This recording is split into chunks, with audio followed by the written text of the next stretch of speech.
Hello, everyone. Welcome back to NLS Norwegian Language School. We live in the information age. Every time you unlock your phone, you are bombarded. News, tweets, videos, ads, influencers. It never stops.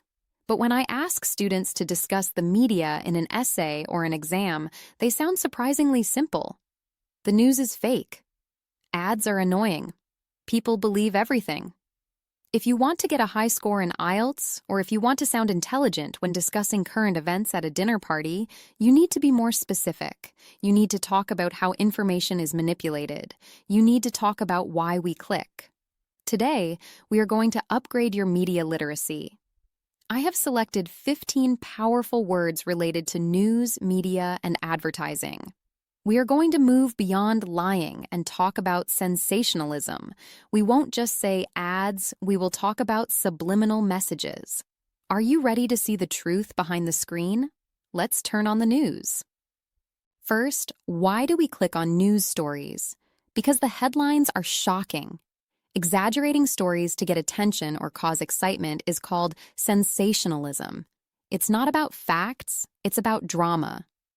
The tabloid press is famous for its crude sensationalism.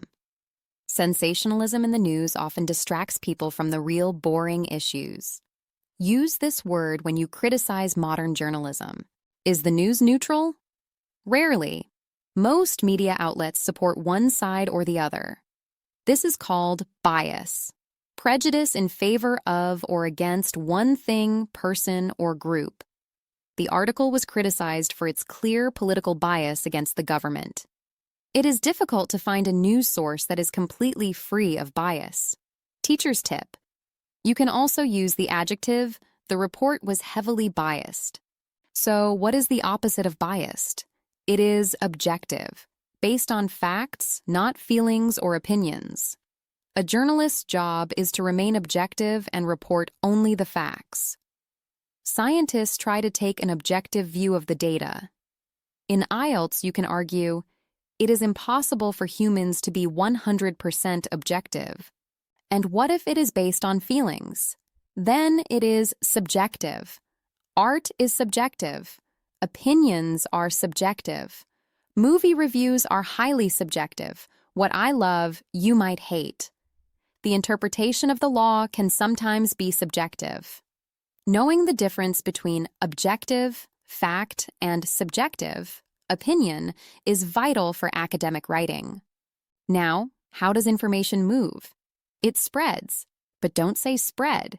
The formal academic verb is to disseminate. It comes from the Latin word for scattering seeds. The internet allows us to disseminate information instantly across the globe. The government used the radio to disseminate public health warnings. This is a beautiful, high-level verb. What happens when the government or a company stops you from seeing something? That is censorship, the suppression of speech or information. Strict internet censorship prevents citizens from accessing foreign news sites. Artists often fight against censorship to express themselves freely. This is a key concept in debates about freedom of speech. Sometimes information isn't just biased. It is designed to brainwash you. Political information used to promote a cause is called propaganda. It's usually misleading or emotional. During the war, both sides used propaganda to keep morale high. Posters and slogans are classic tools of political propaganda. Don't use this for advertising products. That's marketing. Use it for politics. We hear fake news all the time. But the academic term is misinformation. This means false or inaccurate information, regardless of intent. Note, disinformation is when you lie on purpose. Misinformation can be a mistake. The spread of medical misinformation on social media is dangerous. We need to educate students on how to spot misinformation online. This sounds much more professional than fake news. Public figures, like politicians or celebrities, are always being watched. This close, critical observation is called scrutiny.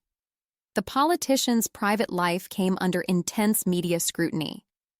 The company faced public scrutiny after the scandal. We usually say, come under scrutiny or face scrutiny. And who is doing the watching? The photographers who chase celebrities. We call them the paparazzi. Princess Diana was famously hounded by the paparazzi.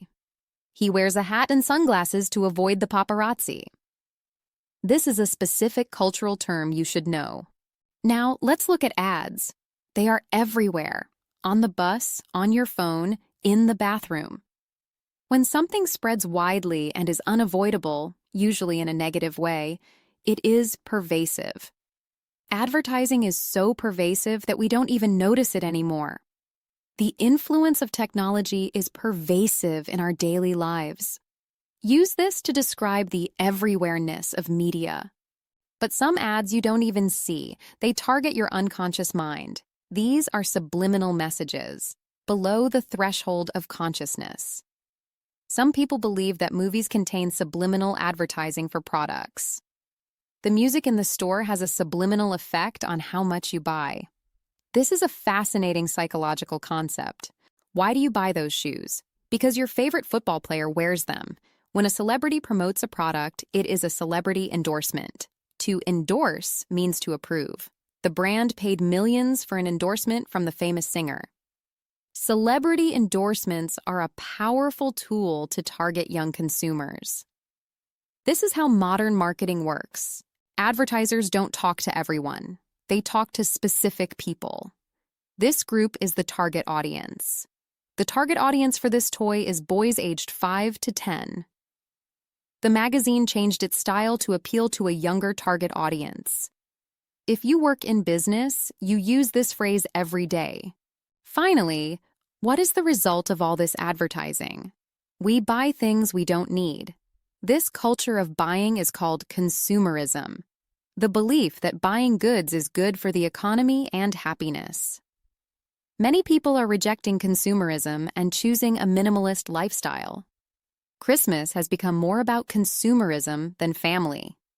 This is a critical word for sociology and environmental essays.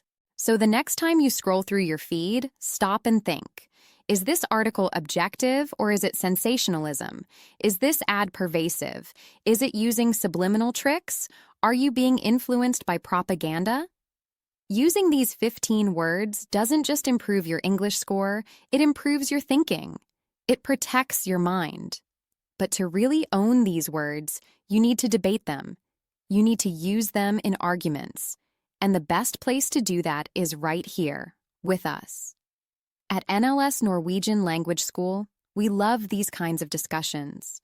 We turn passive students into active thinkers.